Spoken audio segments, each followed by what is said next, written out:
one of the things, what's going on, guys? One of the things is being goal oriented, action oriented. I try to get a lot done. One of the things I hate the most is New Year's resolutions. I know that's like the big thing. Everyone says set resolutions, set big goals for the year, but I don't like to do that. I like to go a step further. What I find is more effective, and I'll explain it. So, for example, what happens on New Year's resolutions is you have, let's say 70% of the population are setting goals for the year. It might be to quit smoking. It might be to make $100,000 or make $200,000, or it might be to start a YouTube channel. It might be to start a business. It might be to quit your job. It might be to start another job. It might be to whatever it might be. To eat healthier, to eat better, to read more, to study more. Those goals are all good, but here's what happens. Typically, what happens. I don't even have to tell you what happens, but we know what happens. Day 1, 2, 3, everyone they're not smoking. They're not doing anything. A week into it, 2 weeks into it, by the end of January, everyone's back to normal. And what happens is you are kind of sucked in to the failure, okay? And I hate to use the word failure because I don't really necessarily believe in that. And from achieving things, I don't like to look at things as okay, this person failed, there's this person, because I always think that there's a way back, okay? So I don't like to, that's not the word I should have used, right? But by the end of the month, everyone's back to normal, and you get sucked into that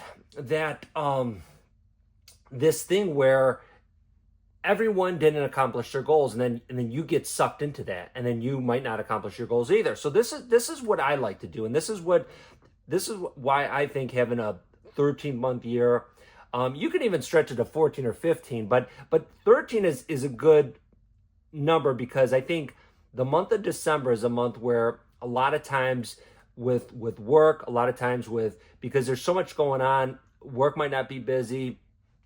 You might be doing Christmas shopping, you might have some time off, whatever it might be. So December is almost like a foregone month. So what I like to do is I like to start now, like right now, like right around December 1st. I like to start. That's my start of 2025. It's December 1st, or sometimes beforehand. So we're looking at a 13-month year. So what can you do? And this is what it does. This is what it does. When everyone on January 1st, when everyone's hungover and getting to work or getting back to life, and they're like, okay, I'm going to do this, I'm going to do this, I'm going to do that, right?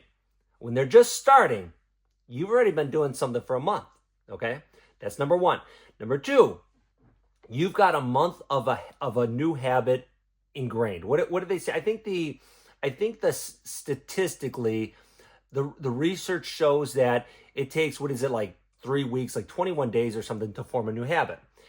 And everyone's a little bit different, but that's the research. That's the studies, like the scholars or whatever say that.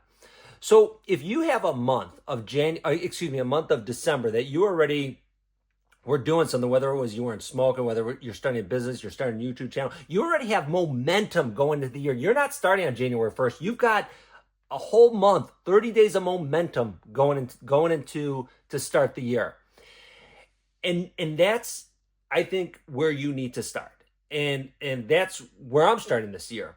And if you want to have a big year, you gotta go hard every day, starting now.